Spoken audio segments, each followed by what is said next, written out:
Committee will come to order, and I would note that we'll be conducting only opening statements today on the bill that we're marking up tomorrow at 9 o'clock. And the chair recognizes himself for 5 minutes. We're here this week to vote for jobs and energy security, H.R. 3548. The North American Energy Access Act gives the Federal Energy Regulatory Commission, FERC, 30 days to approve the Keystone XL pipeline expansion using 3 years' worth of State Department environmental review and strict pipeline safety standards as the basis for that decision. This pipeline will allow more Canadian oil to reach American refineries, thereby creating jobs, enhancing the nation's energy security, and helping reduce the future price at the pump, we hope. While the overwhelming public and bipartisan consensus stands in favor of building this pipeline, opponents of the project have continued to make arguments against it. For example, we've been told that bringing almost 1 million barrels of oil into the American market may somehow raise rather than reduce the price at the gas pump, as if Congress has the authority to repeal the law of supply and demand. We've also been told that the new pipeline is not designed to increase supplies here, but rather to export supplies from the Gulf to other countries, including China. But that doesn't pass the common sense test either. The real risk of losing out on this energy comes from not building the pipeline. If the U.S. refuses to allow this project to move forward, then not a single drop will come through Keystone XL to refiners in the Midwest and the Gulf Coast. The Canadian government would have little choice, as they have made it abundantly clear, but to pursue other markets for its growing oil production, including construction of a pipeline to the Pacific coast for export to China. Some have questioned the widely used estimates that more than 100,000 jobs would be created by the pipeline project, including 20,000 direct jobs in construction and manufacturing. Opponents claim the number could be as few as 5,000 jobs. Now, I tend to believe the labor unions and TransCanada, who have actually signed project labor agreements specifying how this pipeline will be built and by how many workers. But I have to question the project's opponents, who are so quick to dismiss their lowball estimate of only 5,000 jobs, ignoring the fact that 5,000 jobs would still make Keystone XL a much better job creator than many taxpayer-funded projects under the stimulus package. And before Solyndra went under, it employed only 1,100 people only and cost taxpayers over $500 million. Today, Solyndra, of course, isn't creating any jobs except for a few bankruptcy attorneys. The Obama administration and others have claimed the Keystone XL decision is being rushed and that more time is needed to study the project, but the pipeline has been under review for over 3 years, an unusually long period for such projects. The final EIS was completed last August, and the administration repeatedly committed to make the decision before the end of last year.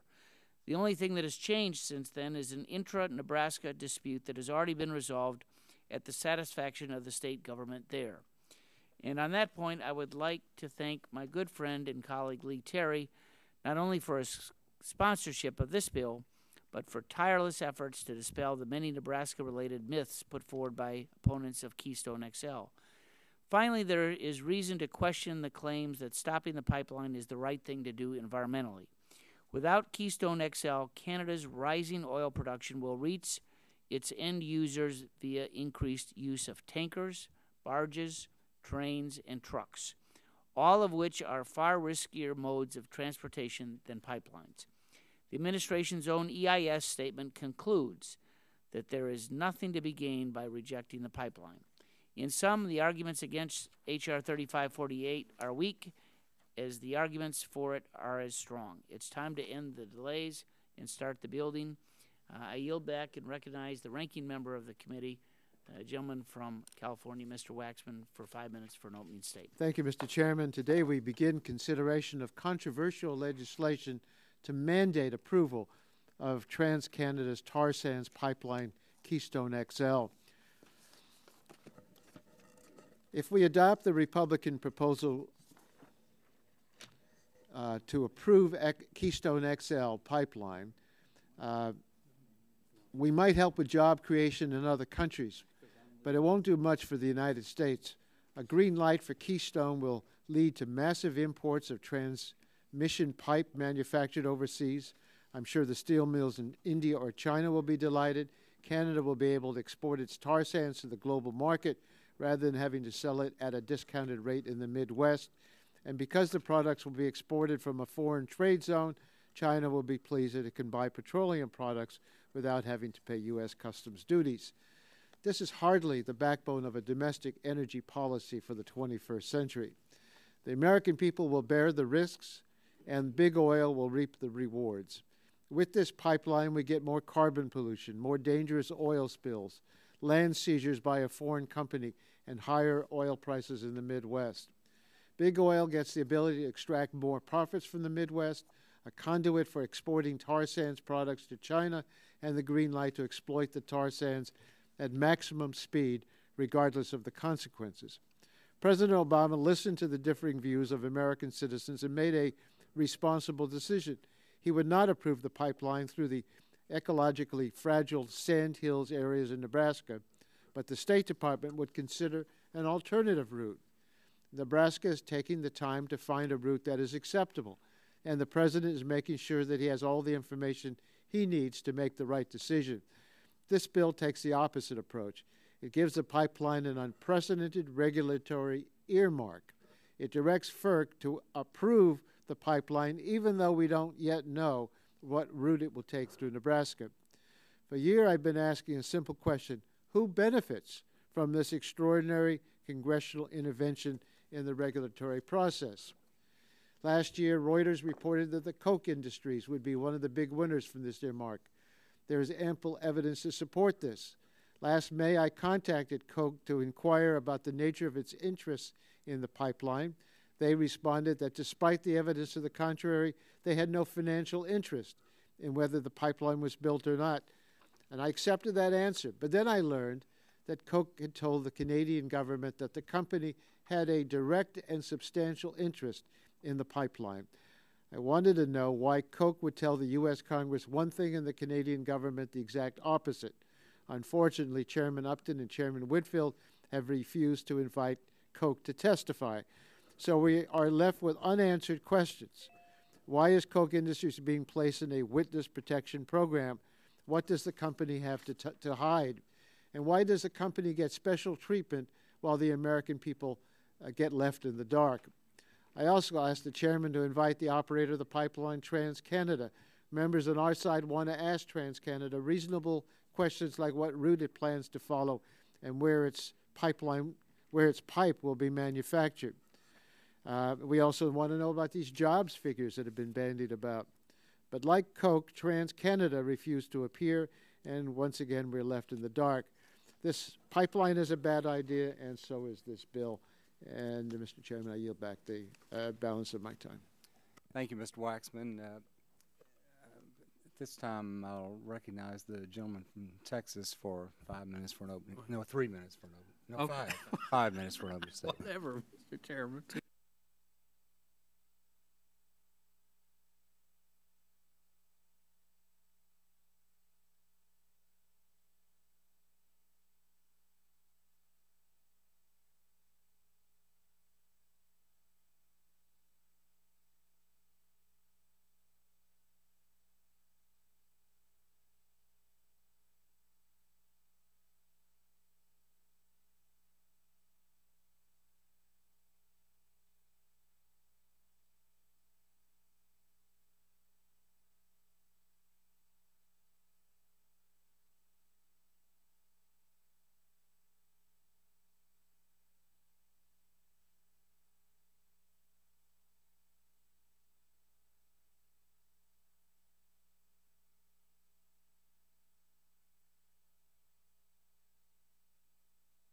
Anything like that. So I'm not sure where my distinguished former chairman is coming from with his concern about the Koch brothers, but it's not because the Koch brothers are going to get any special preference.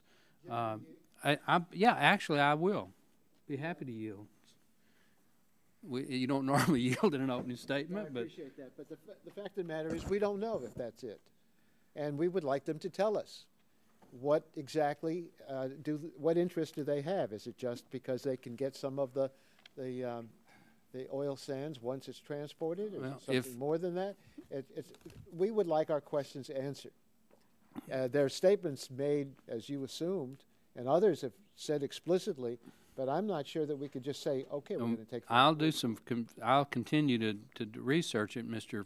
Chairman. But my understanding is that anybody who contracts for oil through this pipeline, will be at the time the contract becomes in effect will be public record through the Interstate Oil Compact Commission or something like that.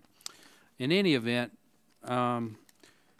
this is a good project that is good for the country, will create thousands of jobs. I read coming in from the airport, Mr. Chairman, that the number of Americans working as a percent of the population and a percent of the workforce has fallen to a 30-year low. 63% of adult Americans are gainfully employed. That's a 30-year low. This pipeline, the construction phase, would be somewhere between 10 to 20,000 jobs, and then in the production phase, if you count the existing jobs and the jobs that would be created because of the additional 800,000 barrels of oil, would certainly be in the tens of thousands. TransCanada has spent more than $2 billion, Mr. Chairman, for steel and related facilities. As the full committee chairman just pointed out, there are no showstopper environmental concerns. 12 different federal agencies have reviewed it, and all have given it the green light, including at least contemporaneously the Secretary of State Hillary Clinton last year in remarks that she gave publicly out in California.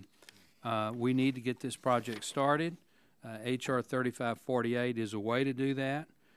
It may not be the perfect way, but given that the President has specifically vetoed the project on the superfluous reason there wasn't time to review a change in a change in the location of it, which the reason the pipeline location was changed was because of concerns expressed earlier by the President or his allies.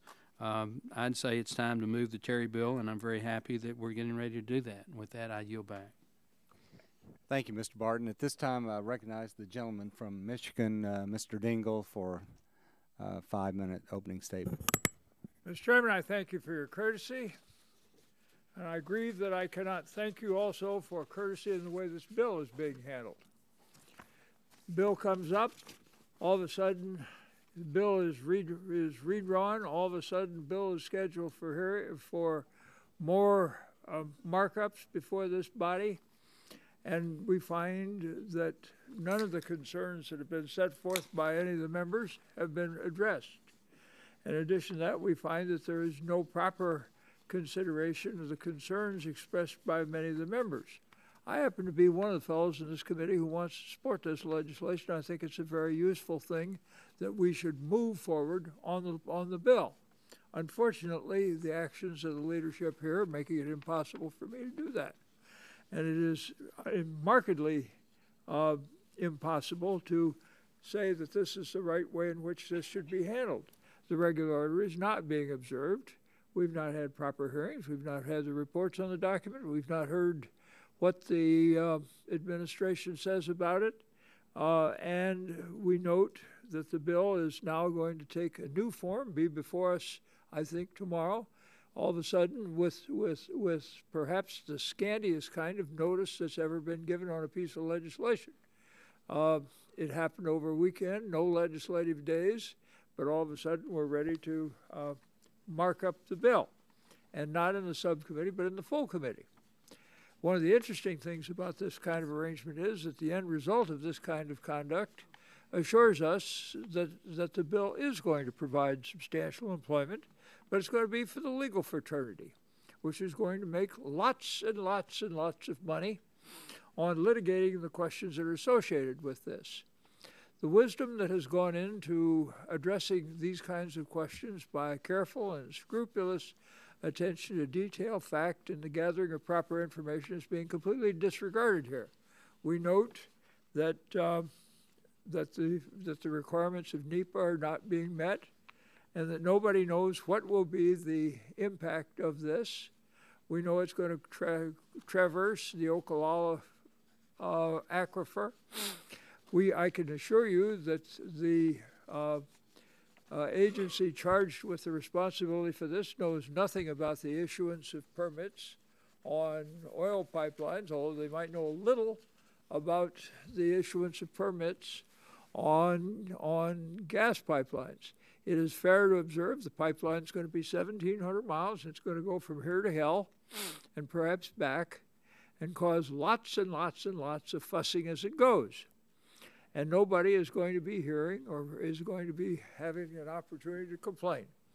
Agencies that address questions like permits for moving across bodies of water or cemeteries or national parks or other things are not going to be heard, and their expertise is not going to be made available to us.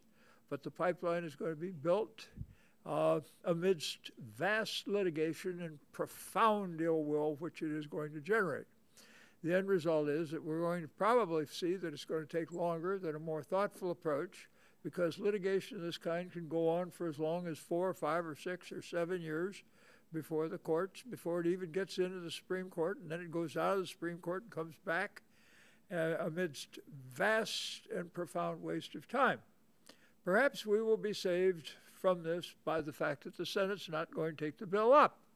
But it is fair to assume that if it does, it's not going to consider the bill, and the bill that comes back is not going to be the bill that we're sending over there. Now, all this presupposes that the president is expected to sign it, and I don't think he's going to do so, because no proper attention is being given to anything that we need to know about how the legislation is being marked, or what it's marked up, or what it means, or how it's going to work, or what it's going to do to any of the concerns we have. Protection of water supply, fish and wildlife, air and water pollution, protection of historic areas and things of that kind, concerns that need to be addressed with regard to aquifers and groundwater and other things. So if you think that this is going to save us time, I would urge you to think differently, because it is almost assured that this wonderful piece of legislation is going to cause no end of outrage, difficulty, and infuriate people all along the way.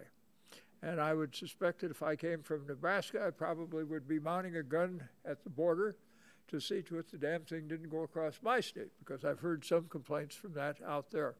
Having said this, I have a fine opening statement that I'm sure my colleagues will enjoy reading, and I'm asking unanimous consent that it be inserted in the record so that everybody may enjoy a perhaps more deep thinking than I have given in this opening statement. In the meantime, I urge you to consider those of us who would like to support the legislation and who would like to see the pipeline constructed, and understand that you're probably creating a lot of unnecessary fights that are going to benefit nobody and cause enormous aggravation. Thank you, Mr. Chairman. Your statement will be submitted in the record, Mr. Dingle. We do look forward to reading it very much. This time I'd like to recognize the gentleman from Nebraska, Mr. Terry, for 3 minutes for his opening statement. Thank you, Mr. Chairman. Appreciate this bill being marked up. This bill will end the years-long delays and finally permit the Keystone XL pipeline while respecting the will of the state of Nebraska.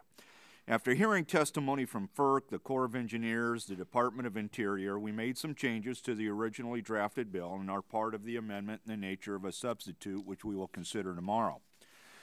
This bill gives the FERC authority and oversight over the pipeline's permit and construction. The legislation requires FERC to approve the pipeline's permit within 30 days and with the final environmental impact statement prepared by the U.S. State Department as the basis for its decision. The FEIS examined several scenarios for construction of the Keystone XL pipeline, including not building it at all. The State Department found in August of 2011 that building the pipeline was the preferred alternative.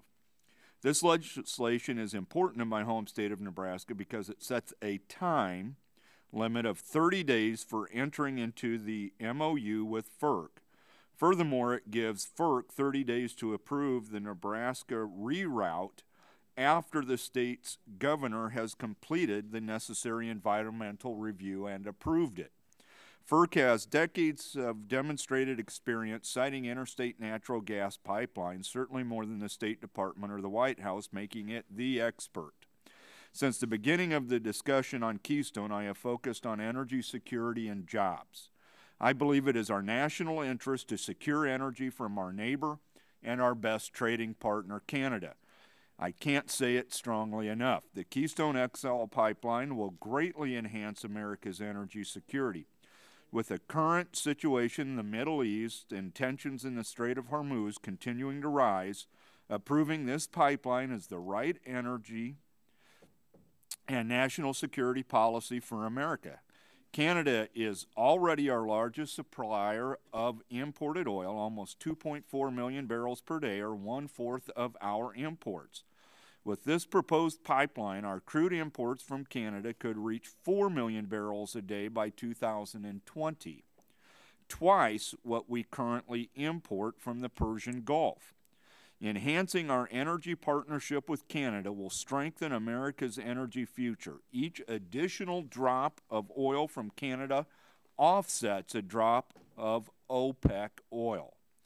This project will provide 20,000 jobs in construction and manufacturing in the next 2 years and add tens of thousands of additional jobs throughout the economy in other sectors, including service, retail, distribution, and transportation. With our nation's stubbornly high unemployment, it would be irresponsible to let such a good-paying job slip away.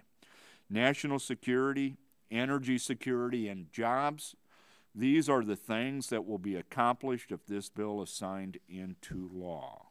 Yield back. Thank you, Mr. Terry. At this time, I recognize the gentleman from Massachusetts, Mr. Markey, for 3 minutes for an opening statement. I thank you, Mr. Chairman. We've been told that the oil coming through this pipeline would enable us to reduce our dependence on oil imported from unfriendly Middle Eastern nations. In TransCanada's testimony to this committee, I posed what I thought was an inconsistency in their statements. They said to us, TransCanada, do Americans want secure, stable oil from a friendly neighbor in Canada, or do they want to continue importing high-priced conflict oil from unfriendly regions such as the Middle East or Venezuela? Mr. Terry just said that we now receive about 1/4 of our oil from Canada, approximately 2.4 million barrels of oil per day that we import. And he said that's a good thing. They're our neighbors. And that by the time this pipeline was finished and all the oil that was in that pipeline was flowing through it over the next couple of decades, that we could get upwards of 4 million barrels of oil per day from this pipeline. And by the way, if that was true, then that would be a big part of this debate. But of course, I asked the TransCanada CEO sitting here at the table last month if he would agree that all of the oil would stay here in the United States. And he said, no, I cannot agree to do that. And so that leaves us with a little dilemma. The gentleman from Nebraska is asserting that this oil is going to stay here, and the CEO of TransCanada said, no, I cannot promise you that the oil is going to stay here. So that then raises the question of what is the real plan? And so I have figured out what the real plan is. Step number 1, TransCanada puts the dirtiest oil on the planet into the brand new Republican pipeline. 2, TransCanada sends that oil to the Gulf Coast where it can make billions more than where it currently sells in the Midwest. 3, refineries in the Gulf Coast re-export it to other countries at world oil prices and don't pay any taxes for doing so. Step 4, Americans get higher gas prices and no increased energy security. 5, TransCanada, Hugo Chavez, and the sheikhs in Saudi Arabia laugh all the way to the bank. This bill not only tries to sneak a pipeline through the country, it also allows TransCanada to sneak the fuels from the pipeline right out of our country, totally contradicting what the gentleman from Nebraska just said. During our subcommittee hearings, Republicans constantly argued that the oil market follows the supply of law and demand, of supply and demand. I agree with that.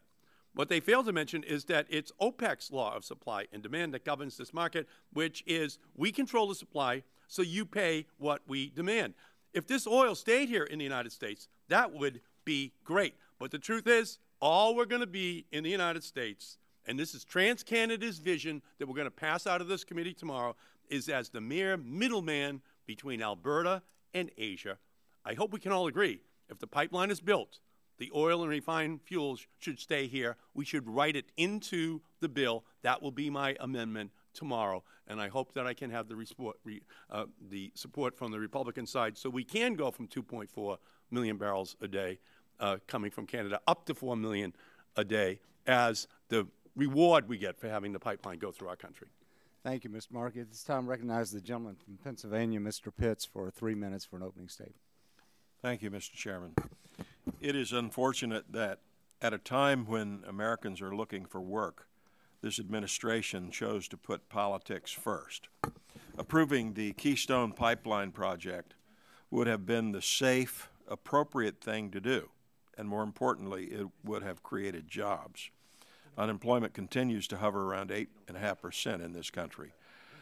The administration passed up an opportunity to import thousands of jobs and instead chose to pander to its base and push the decision beyond an election.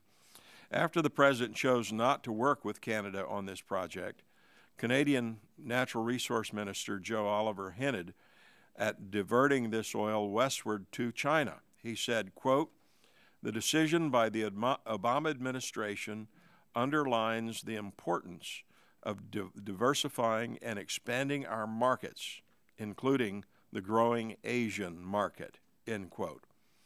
Watching Canada export this oil to China will not create jobs in America.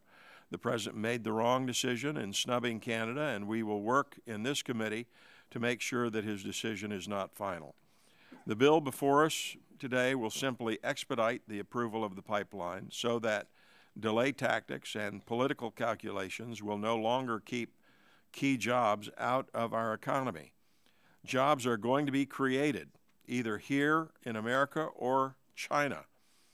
We know that refining in the U.S. will be done cleaner than in China, and it's in the interest of our national security. Also, USA Today had an article recently saying, quote, "Get ready for another round of pain at the pump." It concluded gasoline prices could spike another 60 cents or more by May, end quote. Mr. Chairman, I urge support for the Terry bill, and thank you for bringing it up. Thank you, Mr. Pitts. At this time, I recognize the gentlelady, Ms. Christensen, recognized for 3 minutes for her opening statement. Thank you, Mr. Chairman, for the opportunity to speak on H.R. 3548. The heart of this discussion and our attention should really be centered on the safety and environmental costs of attaining energy security, as well as creating green jobs. I even question the name of the bill because even if we had enough refineries to process this tar, it's my understanding that with demand for gasoline decreasing in the United States, the refined product would be shipped overseas, as we've heard already, and do nothing to increase American access. But it would likely increase the cost. According to a February 2011 story from Reuters, and I'm quoting here, although the pipeline, if approved, would increase the supply of oil reaching the U.S., a 2009 market analysis conducted by TransCanada, the builder of the pipeline, projected the prices would increase about $3 per barrel as a result of the pipeline.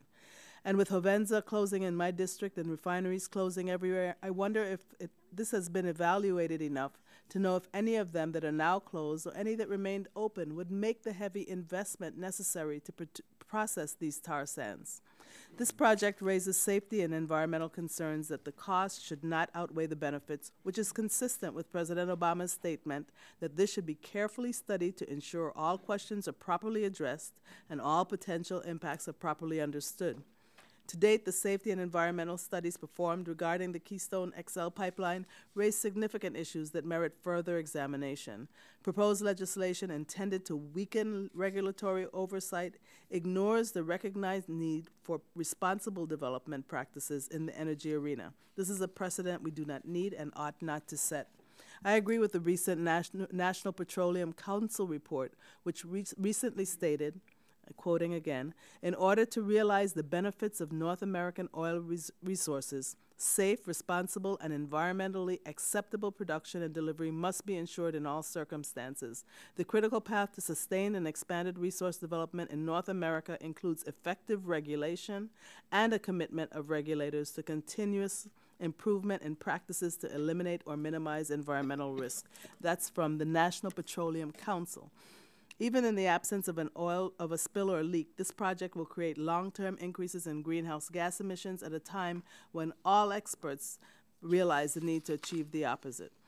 Reducing demand for oil and investing in renewable alternatives is the best way to attain energy security and create jobs, and it would relieve us of the multitude of concerns as it relates to endangering the communities where the pipeline would travel, the increase in greenhouse gas emissions, and the resultant impact on human health. Instead of H.R. 3548, we should be investing in a future that we can be proud to leave for future generations. And I yield back the balance of my time. Thank you. At this time, I recognize the gentleman from Louisiana, Mr. Scalise, for 3 minutes for an opening statement. Thank you, Mr. Chairman, for having this hearing. And I want to thank my colleague from Nebraska, Mr. Terry, for bringing this bill, the North American Energy Access Act, to fast-track the Keystone Pipeline that unfortunately has been sidetracked and derailed by President Obama for political purposes. You know, we've heard a lot about all of the different issues surrounding it. The president gives speeches and he tries to make people think that he hasn't had enough time to study this issue. When in fact, when we had a hearing just a few days ago here in this room with the State Department, they confirmed that the State Department got the application for Keystone back in September of 2008. September of 2008, when you look at the timeline, there has been more time to study this than I think one of our colleagues pointed out that we won World War II in the amount of time that President Obama's had to study Keystone and to try to shelve this project and the 20,000 jobs that go with it. And of course, if you look through the timeline's history, back in October of 2010, Secretary of State Hillary Clinton actually said when she was asked if she was inclined to approve the Keystone Pipeline, in 2010 she said, "We are inclined to do so." And then the State Department further went on and did their study, and in their study they said there would be no significant impact on moving forward with the Keystone Pipeline. This is back in August of last year. So when the president talks about not having enough time, what American families and hardworking families out there struggling right now would say is that we don't have enough time to keep allowing the president to punt this issue down to the next administration, because hopefully he won't be in office next year as he continues to push this off. And this is a clear example of the difference in energy strategies. You know, the president gave his State of the Union address and he said he wants an all-of-the-above energy strategy. Unfortunately, he's done everything in his policies to undermine energy security in America. Keystone is just one clear example. And I guess the real contrast is that House Republicans have been trying from the very beginning to get this project online, to get the 20,000 jobs approved, and the president continues to push this off and to try to hide behind excuses that just don't hold up to merit when you actually study the timelines that are out there. I think what most families know out there is what really happened is that back a few months, about a month and a half after the State Department indicated that we should go forward with Keystone, a bunch of radical environmentalists went over to the White House and protested and literally threatened to not support the president's reelection unless he pushed Keystone off. I know Daryl Hannah got arrested in that White House rally. I wonder if Daryl Hannah is now the president's energy czar, because he seems to take more indications from her than he does from his own State Department, who indicated that we should do Keystone. Everybody that looks at this recognizes that Keystone ought to be approved. Keystone ought to be approved to bring those 20,000 jobs that hardworking families demand right now. And the president has got to put politics aside, and if he won't, and unfortunately he's refused to do so, then we, as members of Congress, need to move forward and approve and get the Keystone Pipeline back on track. And at least in this bill, we allow FERC to go forward with Keystone and remove it from the politics that President Obama has invoked in delaying and sending those jobs to China. Because China's saying we want the oil, and Canada's saying they want to do business with us. We're a good friend. And unfortunately, the president continues to side with China over American workers. I yield back. Gentleman's time has expired. This time, I recognize the gentlelady from Illinois, Ms. Schakowsky, for a 3-minute opening statement. Thank you, Mr. Chairman. This bill is nothing more than a short-sighted handout to big oil. The jobs estimates are wildly distorted and pale in comparison to the clean energy jobs that could be created if this body was serious about our energy future.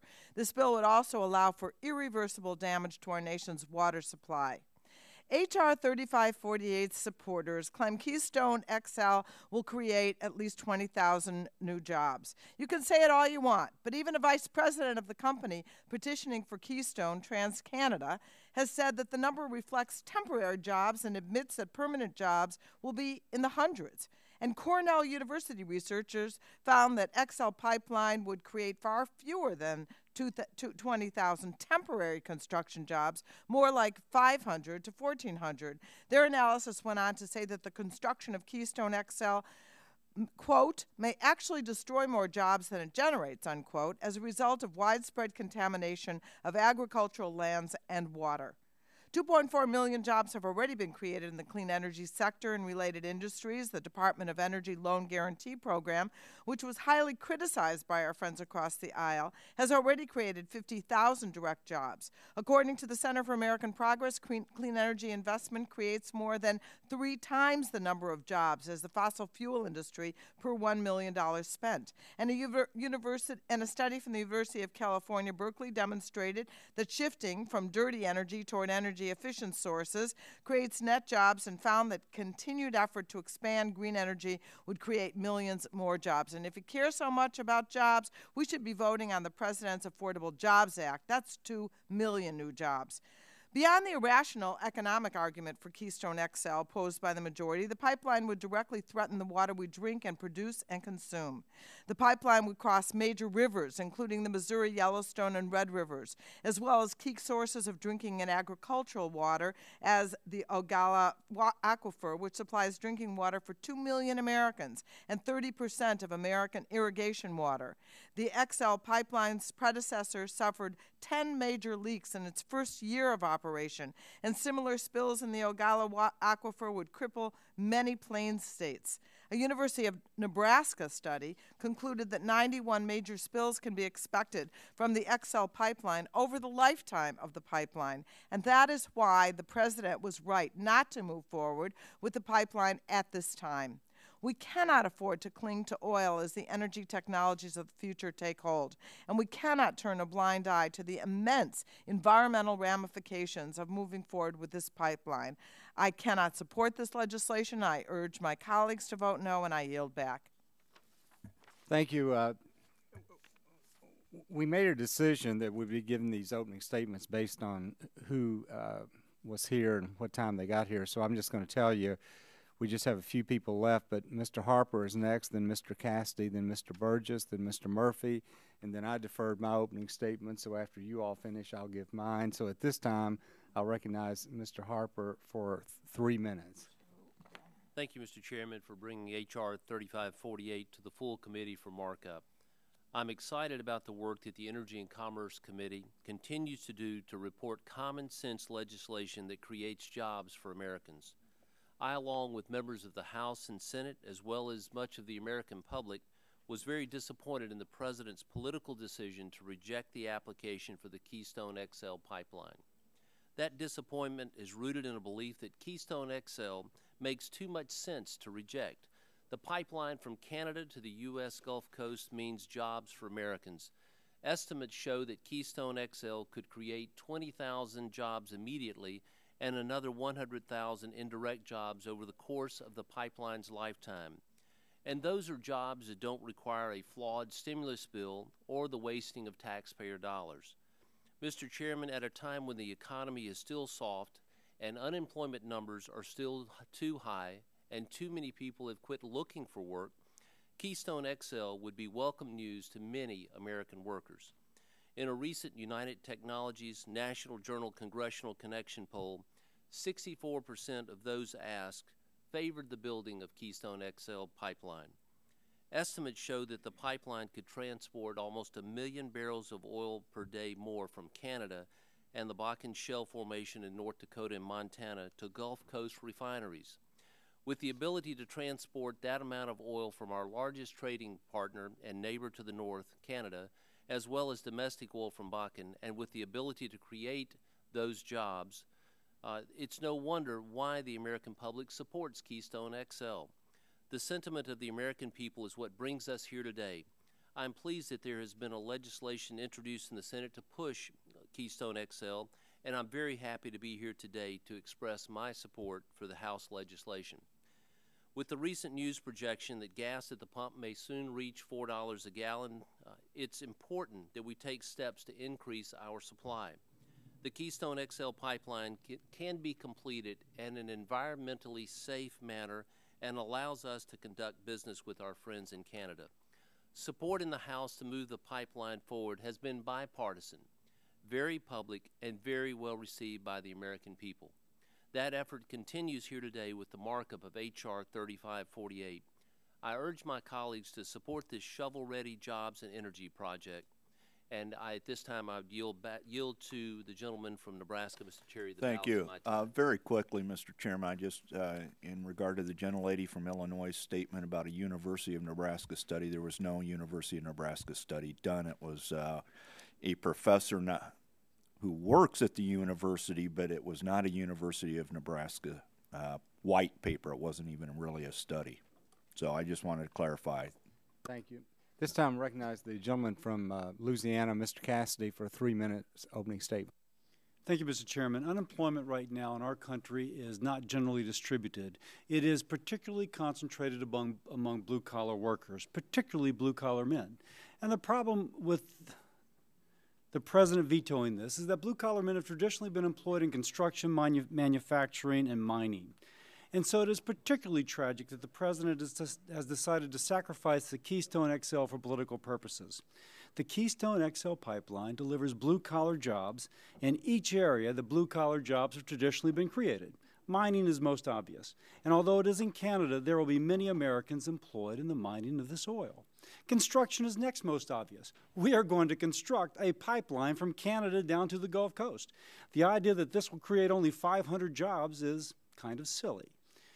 Next is manufacturing, perhaps not the most obvious, but perhaps the most impactful. Because not only are we manufacturing steel, we are manufacturing pipes out of that steel, manufacturing pumps to take the oil at different places along the way. Among many other things, I'm told we'll manufacture gloves and pickup trucks and tools, all needed to build this pipeline. Lastly, in the petrochemical plants themselves, we'll create permanent manufacturing jobs where the oil will be transformed into value-added products to serve our economy. Clearly, both in construction, mining, and manufacturing, we have the potential to create blue-collar jobs, the segment that is most hurting for jobs right now. That said, my Democratic colleagues, I think, let their prejudice towards oil and gas allow them to ignore this impact. So don't just take my word for it. Listen to the words of Laborers International Union of North America President Terrence O'Sullivan. He recently said, "For the men and women of our union, the Keystone XL is not just a pipeline. It's a lifeline. It's a depression-like situation for construction workers throughout our great country.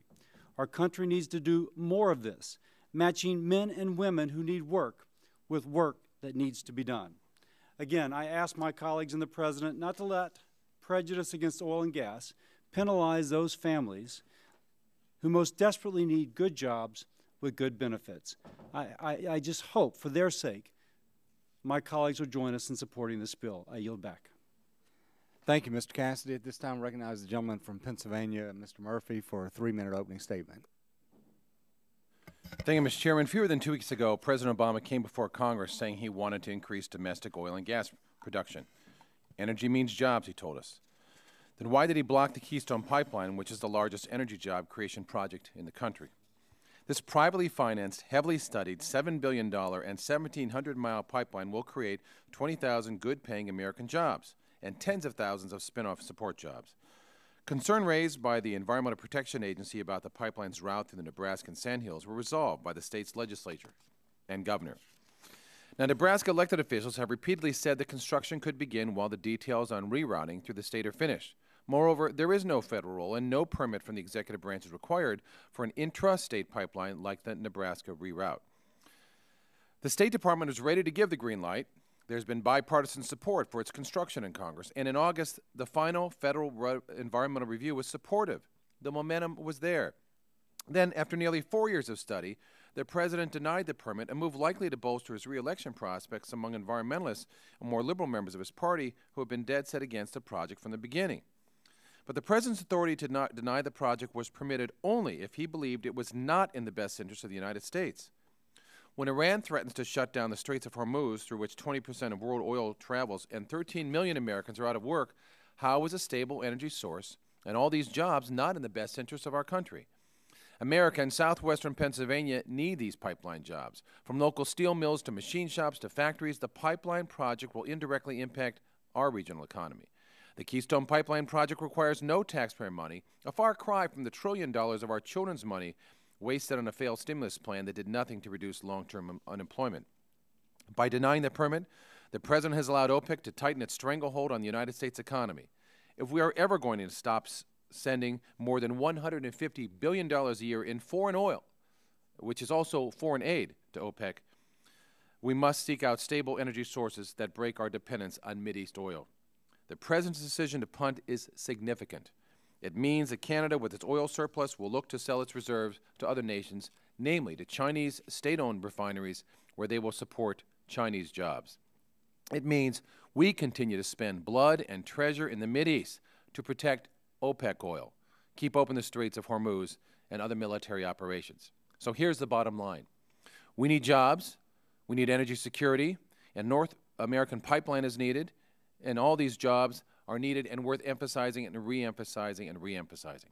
Energy independence is needed. Oil from North Dakota and Montana and Canada is needed. And yes, we should work on other alternate energy sources, but we still need oil for now. And for now, I say let us use North American oil whenever we can and increase our energy independence, boost our economy and jobs. I look forward to seeing H.R. 3548, the North American Energy Access Act, approved by this committee. And I yield back. Thank you, Mr. Murphy. At this time, I'll recognize myself for 5 minutes for an opening statement.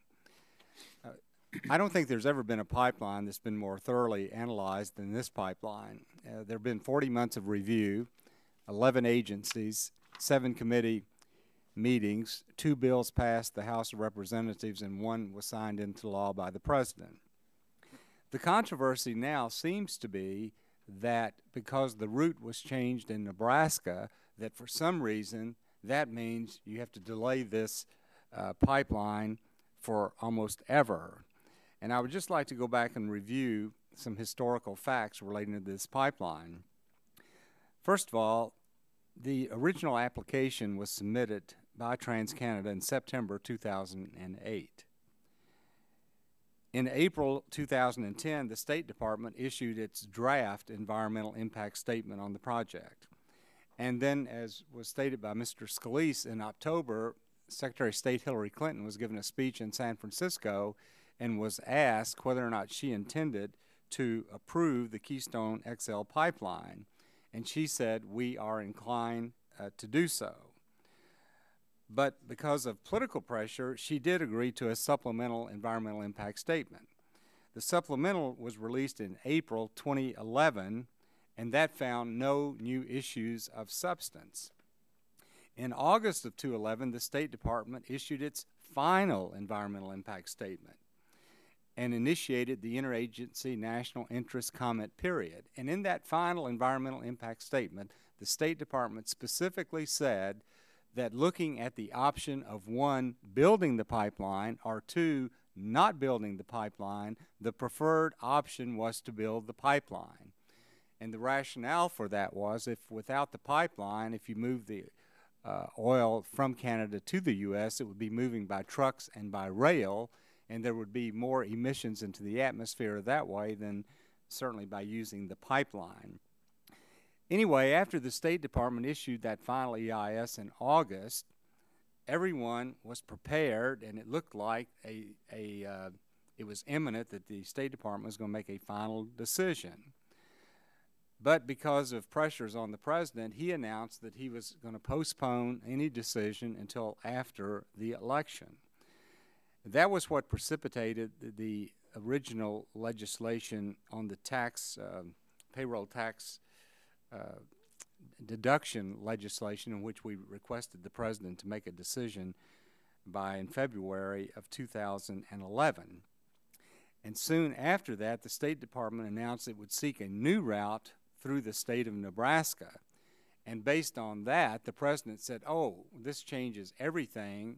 I can't make a decision within that short time period. But I would remind everyone, this is over a 1,700-mile pipeline. The only part of this pipeline route that was changed was that small portion in Nebraska, which was less than 60 miles.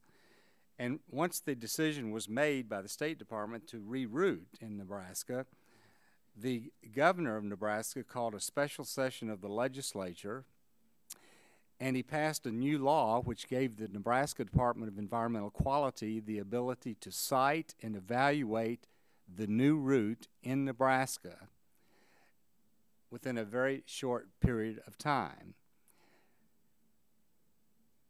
After that, the decision was made that since the rest of the pipeline route has not changed and it's already been evaluated and there's been a final environmental impact statement, there really was no reason for the White House or State Department to believe that there's not enough time for the president to make a decision on this pipeline by February the 21st.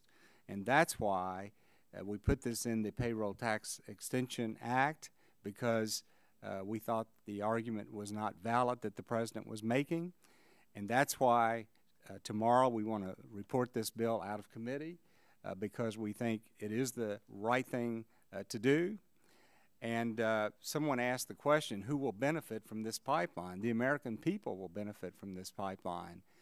Experts are saying that they anticipate the price of gasoline this summer will increase by 40, 50, 60 cents from where it is today, which will put it well over $4 a gallon.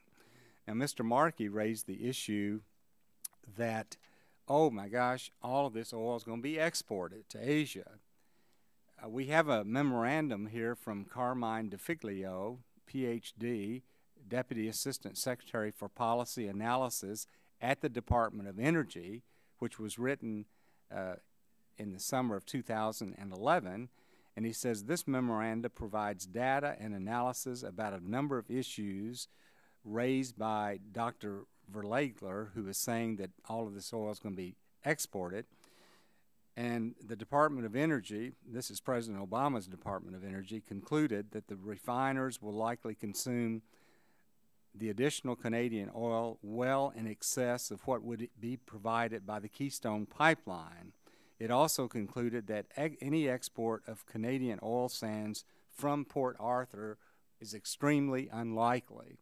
So it appears that this argument is a red herring, and I hope that everyone will support our efforts tomorrow to report this out of committee. If there are no further opening statements, then the chair will call up H.R. 3548 and ask the clerk to report.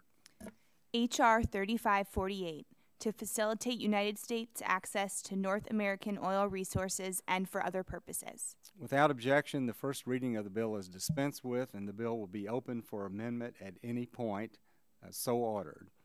Now, for the information of members and staff, we are now on H.R. 3548.